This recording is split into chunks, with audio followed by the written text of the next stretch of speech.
So to explain the increasing or the upward slope supply function, we look at the total cost function. And we simply could drive the supply function from the total cost. We have quantity here, and this is total cost, and this is price. The increasing slope of the supply function is the marginal cost. You have here the marginal cost, which is the supply function of the firm. And the extent to which a producer asks for higher price for more quantity is the extent to which marginal cost is increasing, by how much it gets expensive to produce more units. This is what I require as a supplier for the price to increase in order to produce more units. As much as it gets expensive, I would like the price to match, increasing. Does it make sense? The slope of the supply function is basically dependent on the marginal cost. All right, so this is the derivation of the supply function from the total cost. So if we erase this one and we look at this quantity, this is the marginal cost of this quantity. This is the total cost of this quantity. Okay, if the firm tries to produce more units, what happens to total cost? Increases. If the firm tries to produce more units, what happens to total cost? Increases. What is happening to the increase in total cost?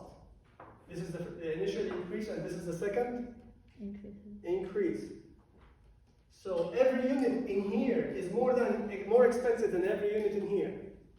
So in order for quantity to increase from here to here, if the producer started asking this price, for the higher quantity, the more expensive quantity, the producer will be asking for higher price per unit. Since all the units produced in here are more expensive than all the units in here. So for more quantity produced, the producer asks for an increasing price per unit because it gets expensive due to the law of diminishing marginal returns. So the supply function is an upward sloping function.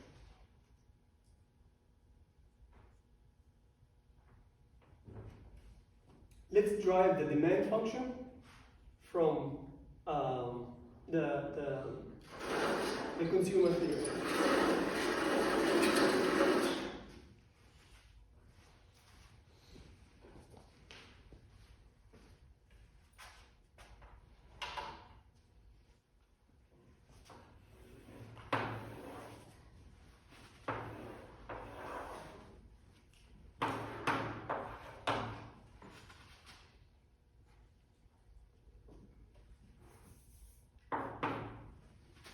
In the consumer theory, we assume two products. This is the minimum amount of product we allow a consumer to consume. We can go to one product to preserve the idea that consumption is a marginal concept. When a consumer is trying to, it's a relative concept. When a consumer is trying to buy one product, there is always an opportunity cost. If you buy more of one product, you have to buy less of another product. Why? Because you have a limited income. The budget constraint. So there is always an opportunity cost. You take more of something, you have to take less of something else. You consume more of X, you consume less of Y. That's why we don't do the consumer theory with one product like we do in the firm theory. So here X and Y, and let's say this is the market of X, QX, QD, X, and this is the price of X. Here we are trying to drive the demand function from the consumer theory. And the consumer theory, if you remember, tries to understand how many units the consumer will be consuming given two products, X and Y, and PX and PY, given M, income, right? And the way we express these relationships, we say that income, will be distributed on x and y. We say m equal x multiplied by px plus y multiplied by py. Here I'm trying to say all income will be distributed only on x and y. Here I'm not allowing savings. M equal x dx plus y py. Here I'm saying all income will be distributed to by x and y.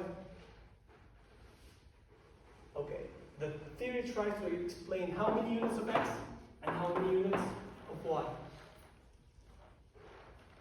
If x and y are apples and oranges, the number of apples and number of oranges that the consumer will be buying depend on what you think?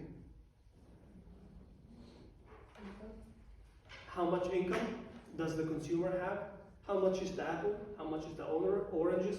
And how much the consumer likes the apples? How much the consumer likes orange? And how much they like them compared to each other? Relative likeness, right? All of this is integrated in the consumer theory. And we start modeling the consumer choice with the budget. Remember the budget line? So the budget line, we started with a very simple trick. If the consumer used all M to buy X, the consumer will be buying a finite number of X. And if I'd like to write an equation for this point, how the equation will look like. This is M over, anybody? This quantity of X equal what? M over Px. If income is $100 and the price of X is $5, how many units of X? If all income spent on X, 20 units.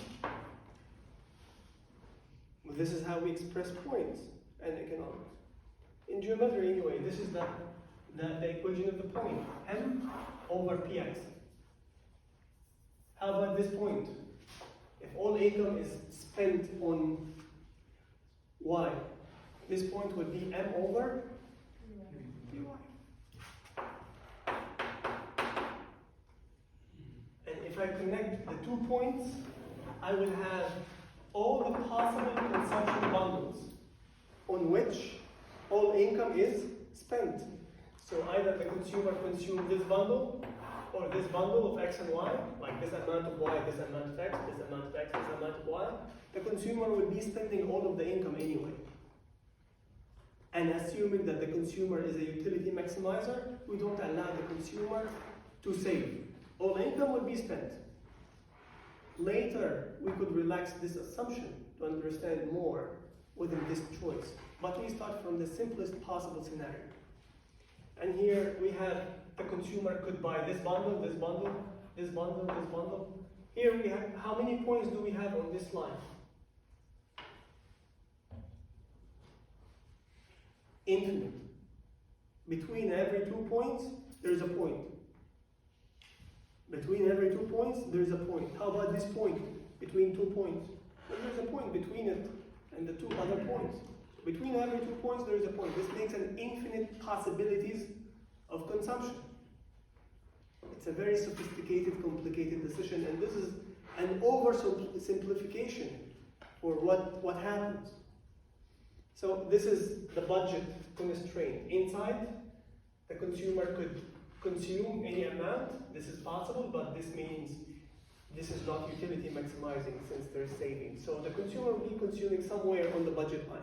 The question is, how many units out of this consumption possibility? Well, here we add preferences to the image. So we add the indifference curve. If you remember, we use the indifference curve to express consumers' utility. From X and Y, right? How much the consumer likes X, how much the consumer likes Y, the relative likeness of X and Y. So if we add the indifference curve, and if you remember why it is, what we call this function, by the way, is it a concave or convex? Convex. Are you sure? Okay, good. So what's happening to the slope of this function?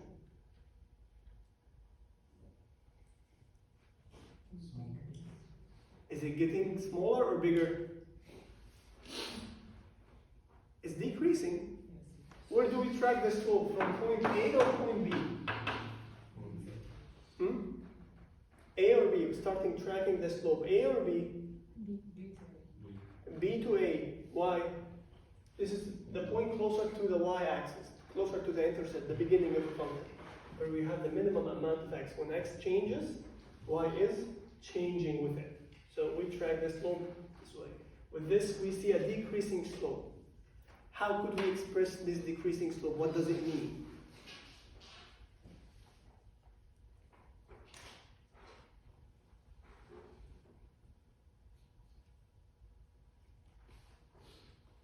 This decreasing slope, okay, what is the slope of the function? It's delta y over delta x. When I say that this slope is decreasing, what is decreasing? Delta y, not y. Because y could be increasing or decreasing depending on how x is changing. X could be increasing, y could be increasing if x decreases. Y decreases if x increases. That's a negative relationship. But saying that the slope is decreasing, I'm saying that delta y is decreasing when x changes. So x changes by 1 unit, 1 unit, 1 unit. The change in y is getting smaller. The slope is decreasing. What does it mean when it comes to human preferences? The willingness of the consumer to sacrifice y for x goes down when the consumer is bleeding y. When the consumer sacrifices more of y, the consumer's willingness to sacrifice additional y goes down. And this makes sense for what we know about people, about humans, which we try to model their consumption decisions. We try to make sense. So if I describe the consumption, the human preferences as concave instead of convex, you should tell me that this doesn't make sense based on what we know. It means that when I sacrifice more oranges, my willingness to sacrifice oranges increases. How is that? We think that people try to stay closer to averages more than extremes. Like if you give somebody a choice, would you like to take 9 apples, 1 orange, or 1 apple, 9 oranges? Most people would favor 5, 4, 6. Averages are more preferred than extremes when it comes to human consumption. So sacrificing y for x decline the more you sacrifice y for x. And we could even further explain this. When you consume more of x, what happens to your total utility? Increases. When you consume more x, total utility increases. But with a decreasing rate, which is the marginal utility. Let's graph it one more time. Here I'm consuming x, more x. How is the total utility? Is it a positive or a negative relationship? When you consume more chocolates, what happens to your total utility? Definitely increases. If I tell you it decreases, you should tell me this doesn't make sense. I like chocolates. I like anything that I consume. So it's a positive relationship. But the question is it linear or not linear? Well, this is very repetitive in economics, like repetitive to a boring degree. All functions, we think about them, is it linear or non-linear? Is the slope increasing or decreasing? If the slope is increasing, it means the change in y, whatever y is getting bigger for every unit change in x. If the slope is decreasing, like this one, it means the change in y is getting smaller with more x. If it's linear, it means the change in y is constant with more x, or with a change in x. We have been repeating the same concepts since the beginning of the course. So this is a very important idea, and I want to make sure that you understand it. So the total utility in the human consumption when it comes to consuming more of whatever product, chocolate, apples, oranges, or whatever, total utility increases. It's a positive relationship. But do you think it's linear or non-linear? Non-linear. Mostly in economics, functions are non-linear. Right? When it comes not only in economics, in social science that is related to any human behavior, functions are not linear. In physics, there is a lot of linearity. Not a lot, I know, but it's very common. Right? How things move towards each other, how functions are, speed, gravity, and all these concepts are linear in nature. So, if this is non-linear, which you think expresses the behavior of total utility with consumption of whatever product? Yes? I have one question about the interface curve over there. So, I know that Can we just finish this one and then I'll get back to your question before losing this point? How do you think the change in total utility happens relative to x? Is it increasing or decreasing slope?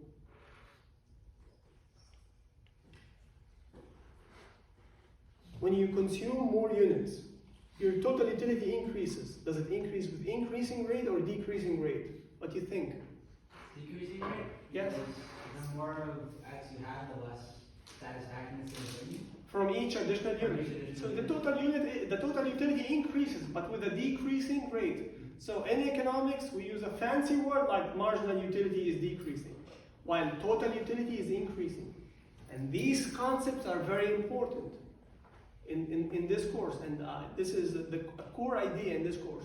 The total changes and the marginal changes, and we need to pay attention. It applied also in the firm theory, how the total revenue changes and how the total cost changes.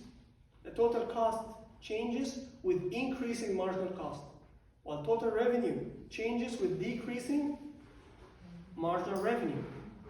So the total cost increases due to the law of diminishing marginal return. The marginal cost increases because of the law of diminishing marginal return.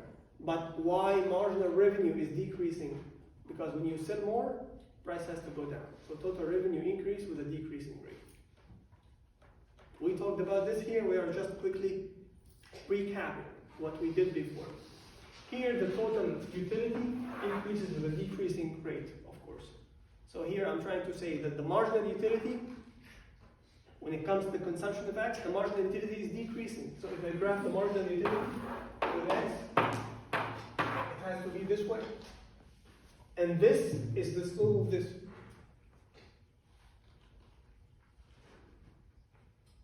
Okay? So here, when you consume more X, the utility of each additional unit decreases. So your willingness to sacrifice Y for it goes down. This is the reason why people's willingness to sacrifice one product for another goes down the more they sacrifice this product for the other. The first reason is that the marginal utility of X goes down when X consumption increases. How about Y? When you are sacrificing Y for X, what's happening to the marginal utility of Y?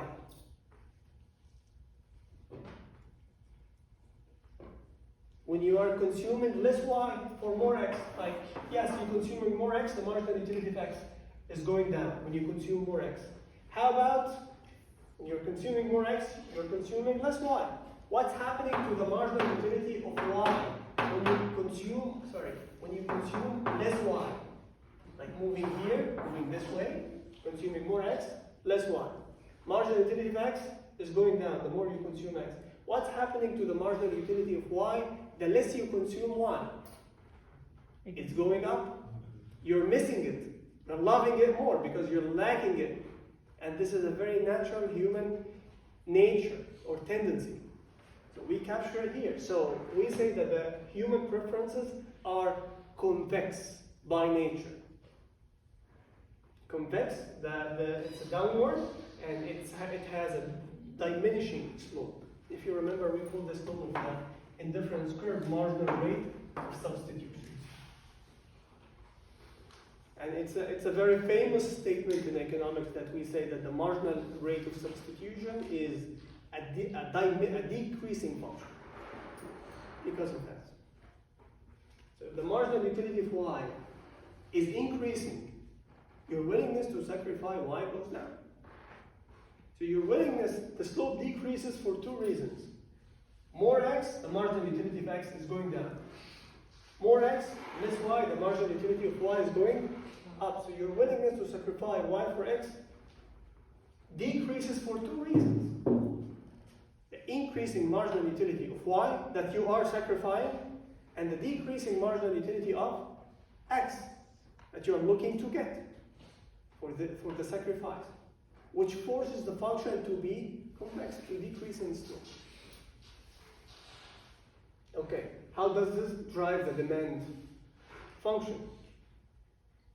The demand function, first of all, let's look at the equilibrium. We said the equilibrium will be the quantity of x.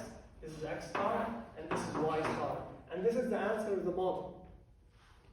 How many units of x and how many units of y? We think that consumers will try to consume an amount of x, an amount of y that equates the slope of the budget line with the slope of the indifference curve. Balancing budget with preferences. The slope of the budget line, we expressed it as px over py. The slope of the indifference curve, marginal utility x over marginal utility y. We think people try to balance the relative utilities, the relative marginal utilities, with the relative prices. What is the marginal utility of x? The utility that you get from consuming one more x. What is the price of x? The price that you pay to buy one x. Px is the price per unit. So people try to balance what they get, the marginal utility of 1 unit, with the price that they pay. Not only for x, but relative to y also. So we said y, there should be y in the model. Cannot be modeled with only one. We would love to make it as simple as possible, but this is the most simple. Because the consumption of x has to have an opportunity cost with another product. So people try to balance the utility, the marginal utilities with the marginal prices. Sorry. The marginal utilities with the relative prices.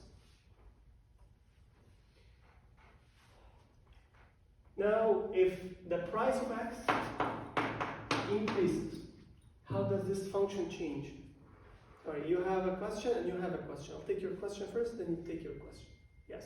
I think it's just drawing your way. I'm saying you have two different values of y for x. Is that a mistake or is that like a possibility? Because like on the indifference curve, right? It's like curving so that it's like there's like 2 points of x that have x has two different y values. Which point you're talking about? Or like check the equilibrium, right? So like at that y star that we have, that's also like 1 point for x. No, this is it only also hits like the end of the graph that you drew. I'm just curious, like, is that possible? Or? No, there's only one value of y for every x. Okay, which is wrong. Yeah, which point you're referring to? It looks like it's going this way, right? The curve. Yes, this is the indifference curve? Yeah. Yeah. And I just thought it was like saying that x had two different values, but no, for every value of y, there will be one value for x. okay. Yes. No, I think so. If the price of x increases and the line goes to the origin, you can balance x. Yes. The price, if px goes up, the line will pivot inward, where the maximum quantity that you could buy from x will decrease. What about the maximum quantity that you could buy from y? It remains the same. If the price of y is the same and income is the same, you can buy the same quantity of y. no matter what happens to X. Here we are treating the budget only. And the budget tells us what the consumer can, what the consumer can't. Any point outside of the budget line is can't. We call it unattainable, unaffordable. Any point inside or on the budget line is affordable, attainable. On the budget line, there is always an opportunity cost. Moving to more X, you have to less Y, because you spend all of your income. Here we maintain and we make sure that there is an opportunity cost for spending, which matches what happens in reality. When you decide to buy more of anything, this lowers your ability to buy something else because you have a limited income. No matter how much is this income, you always have a budget, right? And the budget is made of income and prices. So let's look at how the equilibrium changes with PX increases. So the budget line pivots inward, where the consumer's budget becomes more binding. The consumer's ability to buy goes down. So this will be the new maximum quantity.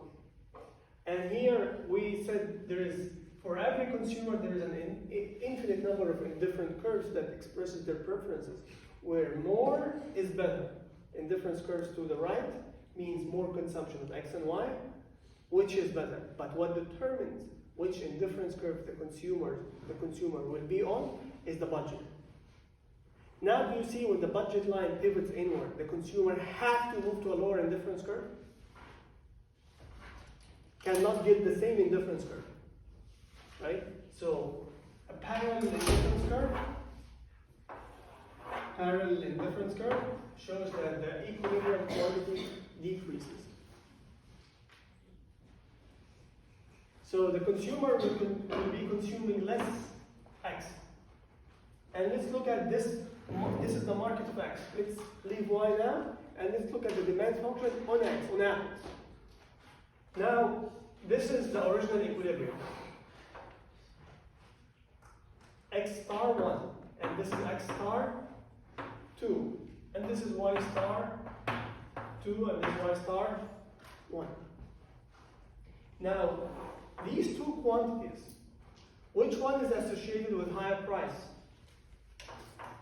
X1 or X2? X2 has higher price than X1.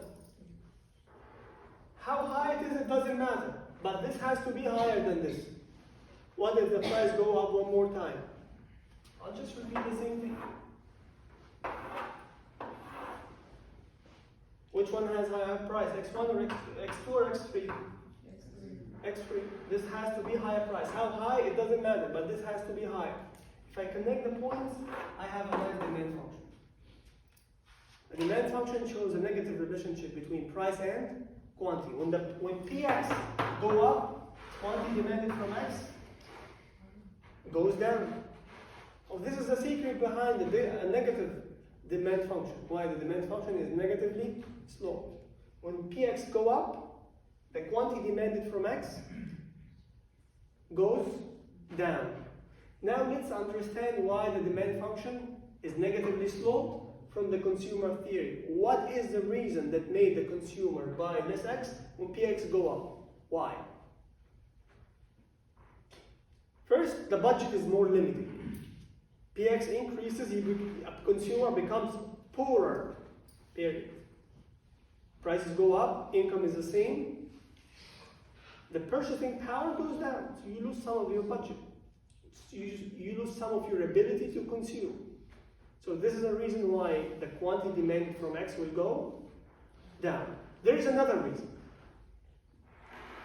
which we call, so the first reason that comes from the change in price, we call it the price effect. When the price changes, there's two things that will be impacted. The first one, the income effect. You become poorer as a consumer. When the price of X changes, going up, becoming poorer means income effect. Also, the relative prices of X and Y changes.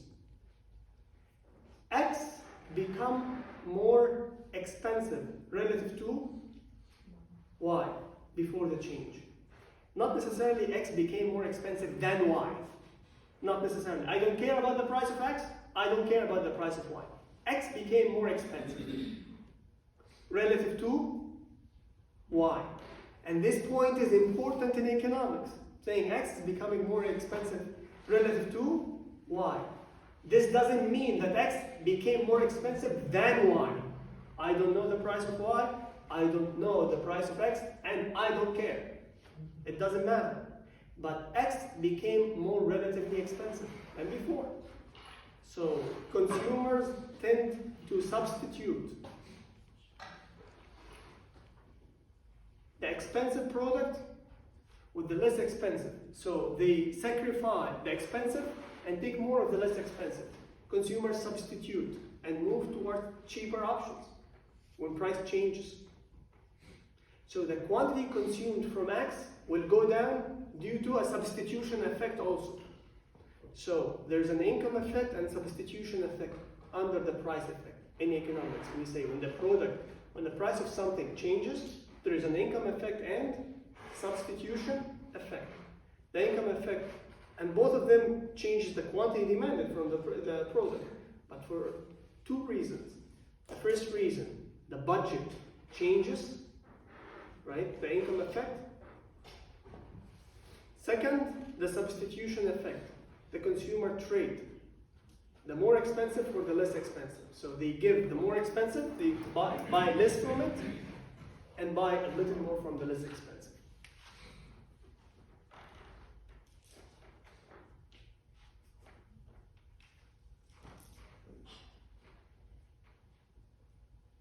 So here, the decline in quantity associated with increase in price has two reasons: income effect and substitution effect. So this is a derivation of the demand function. Now, if we look at the derivation of the demand function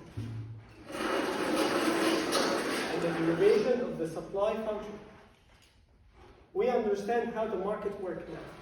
Because what makes a market? Anybody remembers how we define market in economics? Anybody? What a market is? Yes? It's like goods being sold and purchased. Did you say one more time? Goods being sold and purchased.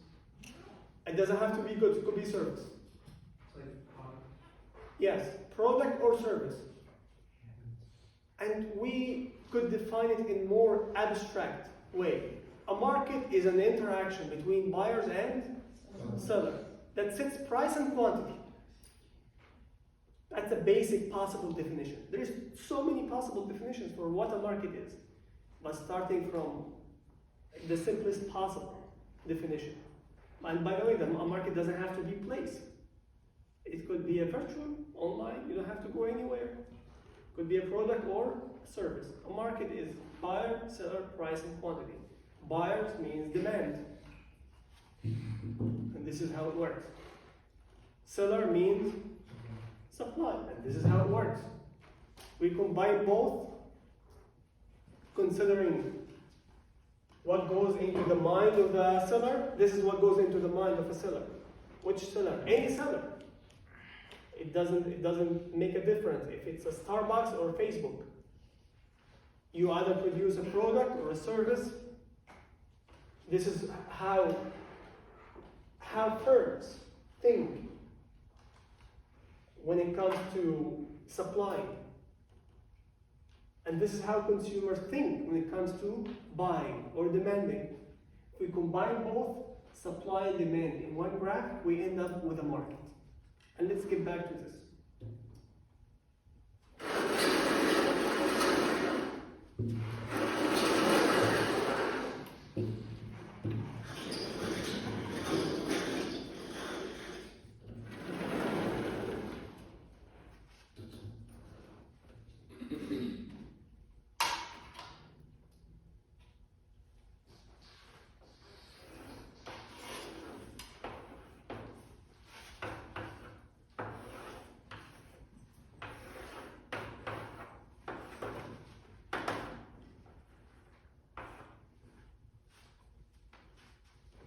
We combine the both functions, supply and demand. We know the secrets of supply and secrets of demand, where this is coming from, where this is coming from.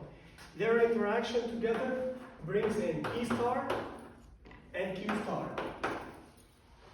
This magical point, we call it equilibrium. Why it's magical point? Because there is a conflict of interest between buyers and sellers. What is that? On what? What are the conflict, the possible conflict between buyers and sellers in markets? Price. Buyers would love to see the lowest possible price.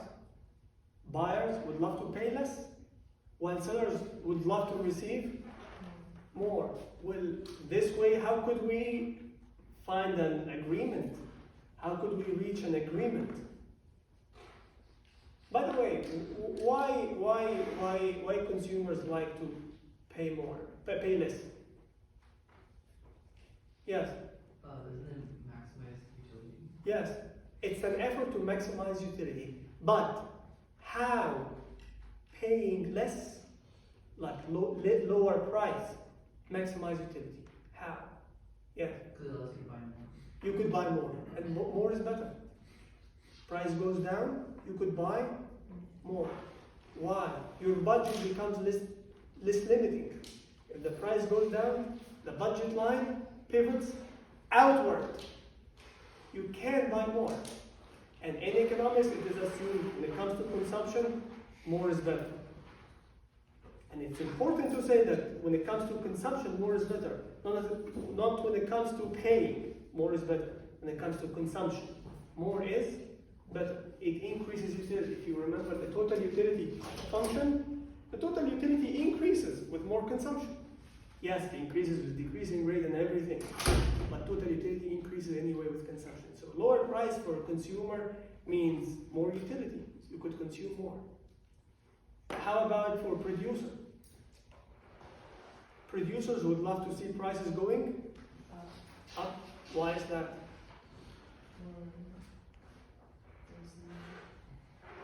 This is more revenue, and this contributes to their effort trying to maximize profits. So there is a conflict, a very clear conflict of interest here. And this is a magical point because without an agreement, no product of what you see around you is possible. Even your laptop.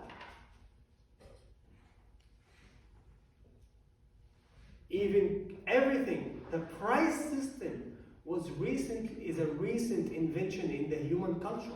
Before this, we had barter economy, where we traded apples for oranges and bananas. So the production and the technology was very limited. But now since there is a price for this, somebody is willing to produce it. And since there is a price for it, somebody is willing to buy it. But before having a price for it, nobody would be willing to produce this, or nobody would be willing to buy it. The price system is relatively, if we look at the span of the human history, thousands of years, price system is new. A few hundred years. Less than that. Before this, it was barter. We were exchanging. That's why the economy was basic. The introduction of price system and markets this way to the human culture contributed to the industrial revolution that we saw in the first place. It motivated people to produce something. Something of like tiny, small profits, like a pencil. There's a famous example about pencil in economics. How many people contributed to the production of a pencil? Like if you look at the black color here, the wood, the graphite inside, this metal piece, the rubber. So there's a price for everything. So this is possible. And producing much of something could earn you profit, and you could maximize profit using that. Before the price system, this wasn't possible. So this is really, really important. And this explains not only how price is determined at the point of equilibrium, where consumers and producers agree to buy specific quantity at a specific price per unit, but it also shows how price changes. So if you see an increase in any price for any product, how would you try to explain it? An increase in price, what is a possible reason for an increase in the price for product X?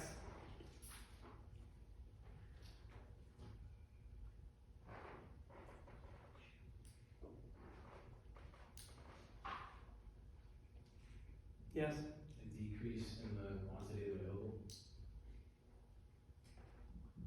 Quantity demanded or supplied? A decrease in the quantity supplied. Good. That's a wonderful mistake to fix in this lecture. A decrease in quantity supplied, here price and quantity, means quantity supplied decrease from here to here.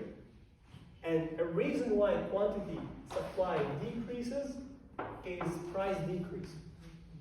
So price change first, then quantity change following, or as a result of that. If we remember the supply equation, this supply equation, F equal A plus BP. Demand equation, D equal A minus BP. Here I'm saying that price is an independent variable for quantity. So when price change, quantity changes. But what might change the price in the first place? A change in demand, a change in demand, supply, demand. What could change supply? What could change demand? The factors that shift supply and demand, the factors that shift supply and demand, we call them determinants. So when demand changes, when supply changes due to changes in demand determinants, change in supply determinants, price change. Let's organize this idea. In economics, we distinguish between demand and quantity demand. Before this course, demand and quantity demanded was one piece of something in your mind. In this course, I want to make sure to separate these two things, because in details, in reality, they are different.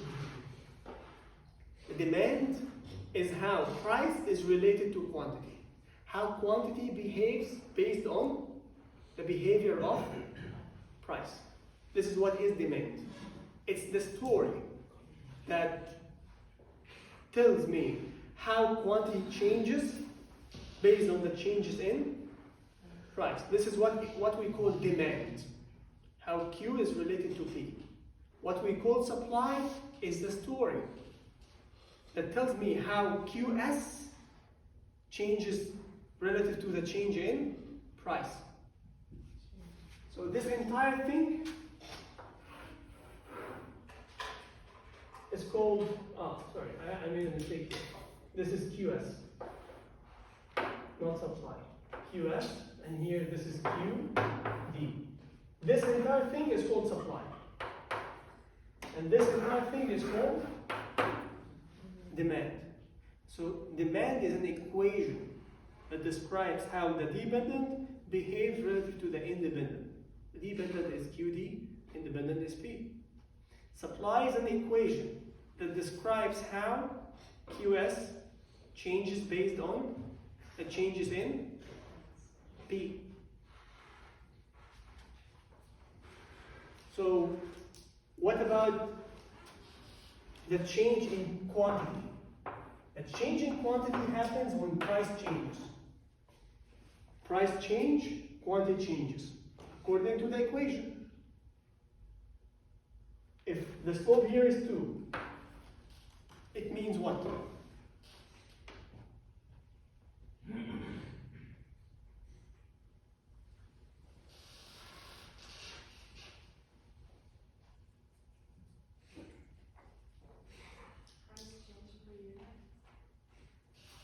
price change by 1 unit. QS changes by 2 units. For any equation with y equal and intercept plus minus slope x, B is the change in y when x changes by 1 unit. The slope is, for any equation, the slope is delta y over delta x. So the demand equation, the supply equation, describe how this change when this change. If I say that the demand slope is 4, what does it mean?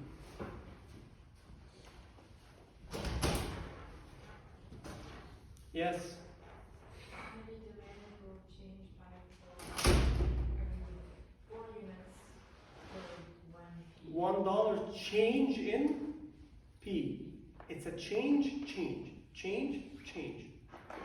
And here there is a negative relationship, and here there is a positive relationship. And we know from the consumer theory and the producer theory why this is a positive relationship, this is a negative relationship. Because this makes budget more binding, and this makes profits more. So this contributes to the profit, this contributes to the utility.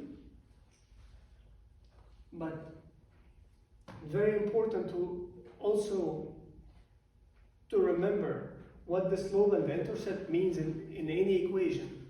The slope in any equation is the change in y over the change in x.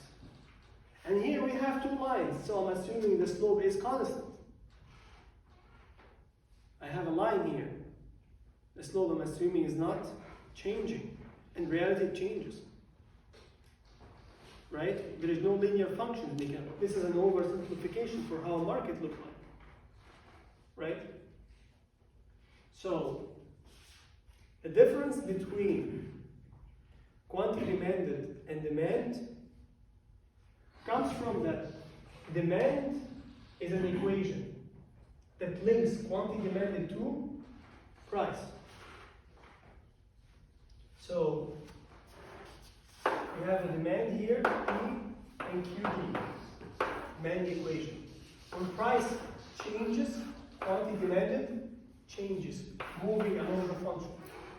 For supply, when price changes, quantity supplied changes, moving along the function. But when supply changes, what happens to the function? It shifts. At this position, this is more supply, this is less supply. This is more supply, this is quantity increasing, this is more supply, right? And this is less supply. How about demand? This is more demand and this is less demand. Now if supply increases, it goes to the right. The new equilibrium is here. Guys, could you pay attention on the board for a second? So if supply increases, it shifts to the right. So the price goes down. If supply decreases, it shifts to the left. So price go up. When you say when the supply of something increase becomes cheaper, well, price goes down because there is more supply. Well, this is how we graphically represent it. And from this simple representation, we could add layers of analysis much more than this. I'll show you in a bit. If demand increases, it goes right or left? Right or left? Right. Because Q here is increasing. So if you want to increase either supply or demand, you have to shift it to the right. Otherwise, you're doing geometrically wrong. So this is more quantity. So more supply goes this way. More demand goes this way. So right is more, left is less. Either supply or demand. When demand increases, goes to the right. So price goes up also. Demand decreases, price goes down. This is how we basically explain prices in any economy. the price of whatever increase, it's either a decrease in supply or an increase in demand. Why the demand increase? Why supply decrease? We are talking about the demand determinants and supply determinants. The factors that shift demand and the factors that shift supply. We talked about them in the beginning of the course. The factors that shift demand are factors related to consumers. Consumers' income, there's more demand. The budget line shifts to the right, more budget. Consumers' income, consumer preferences. If you decided to like this product more, the demand will increase.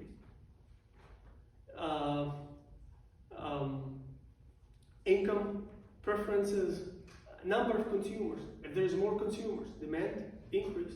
When there's more people who come to a place, prices go up. What? Demand increase. So using the knowledge in this course and connecting it to things that happens around you is really, really, really beneficial, especially living in New York, right? Learning about how these things work could be a great value. So, starting to explain any change in price, we start by looking at supply and demand. Why demand changes? We look at the demand determinants. We listed 3 now. How about the supply determinants? The factors that shift the supply function. Anybody remember? Technology. Does it contribute positively or negatively to supply? Positively, of course. So better technology, prices goes down. How is that? Supply will increase. You could supply more product now without having to pay an increase in marginal cost because you have a better technology. So you could produce more, the same price. So prices goes down when you supply more. You have better technology. Also number of suppliers. When number of suppliers increase, prices go down. This more suppliers, we mean competition. So we know that competition brings prices down and they improve the efficiency when you have competitors. When you don't have competitors, why would you care? That's why a capitalistic economy is an economy that encourages competition. And freedom of choice. You produce what you want and you buy what you want. And if you don't do it right, the market kicks you out. Right? This is what the core idea behind capitalism. The freedom of choice. You could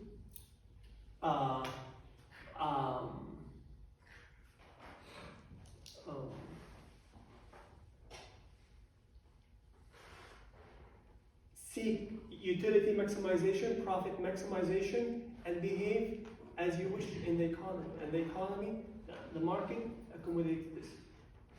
So with more competition, prices go down and efficiency goes up. This is also a core idea in economics. That's why monopoly is illegal. Because monopoly means no competition. And there is a lot of losses that happens from this. Inefficiency and prices are more than the efficient price, and that's more analysis into this. So,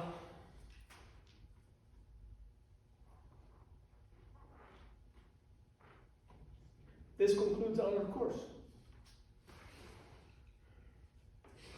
Price theory, the consumer theory, the producer theory, and how it is connected.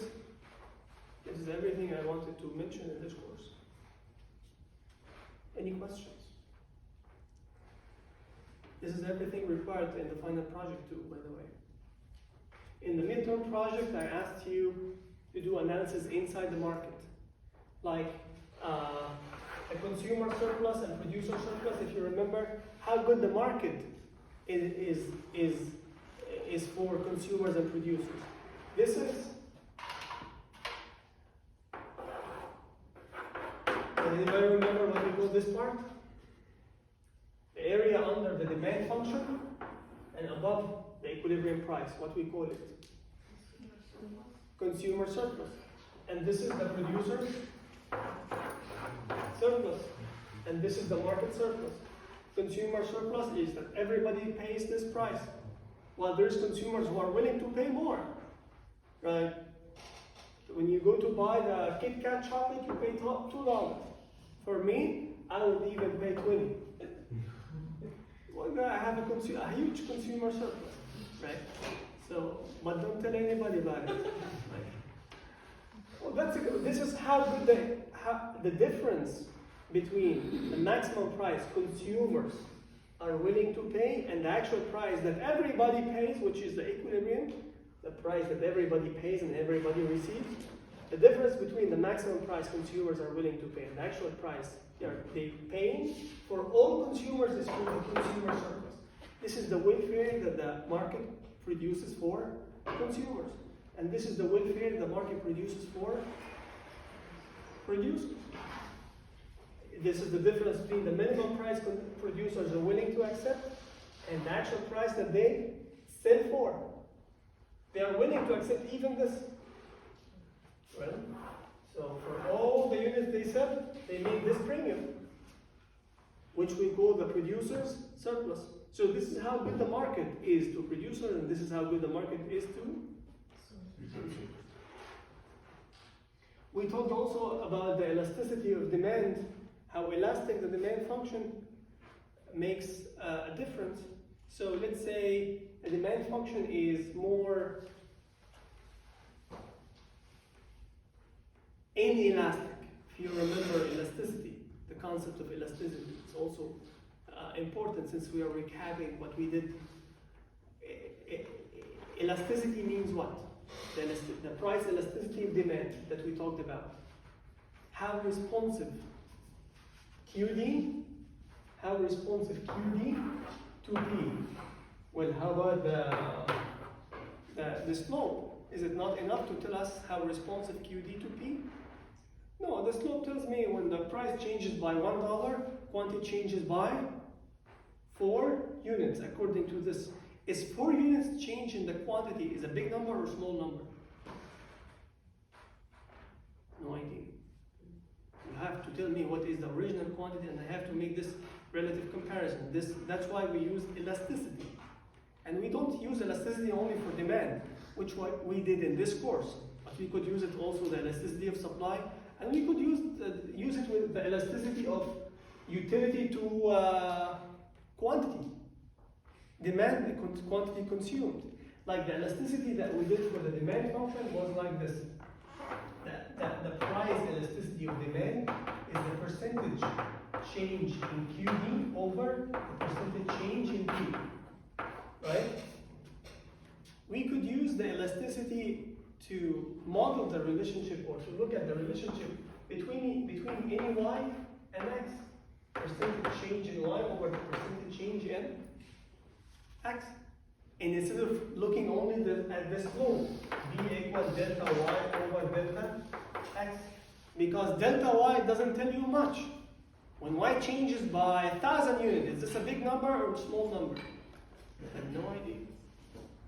Here, when I look at the percentage change in y, I look at the change in y divided by the original quantity of y.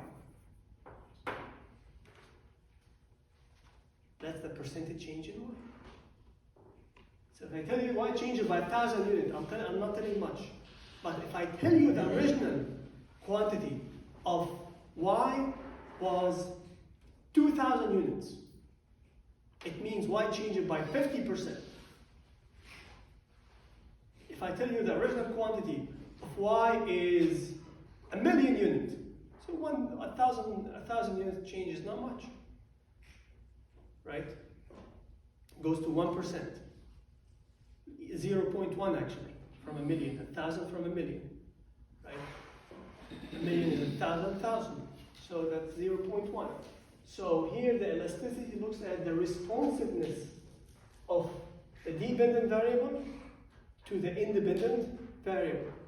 And it is very important tool that we use in economics to see how the dependent variable changes relative to the independent variable, instead of just using the slope.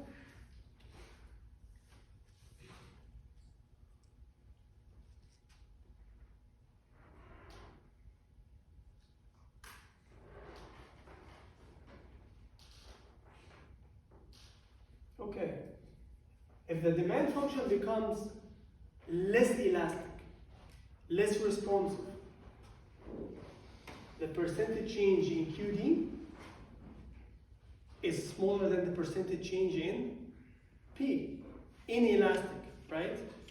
The function becomes steeper or flatter?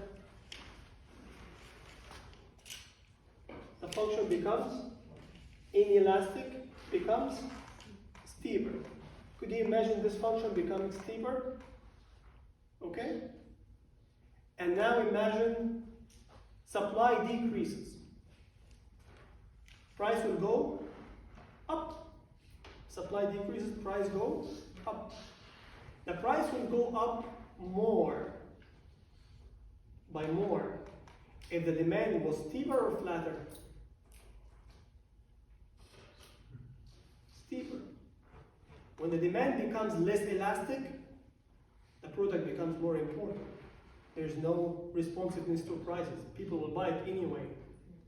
A change in supply will trigger a big change in prices.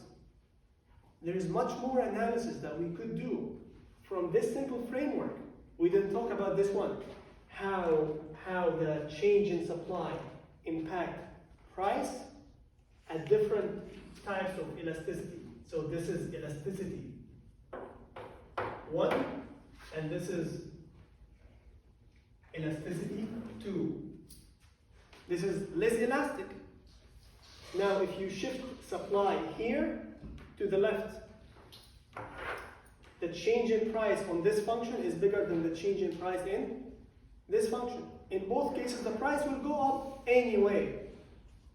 But if the demand is less elastic, it means the product is more important. So a change in the supply brings a larger change in price.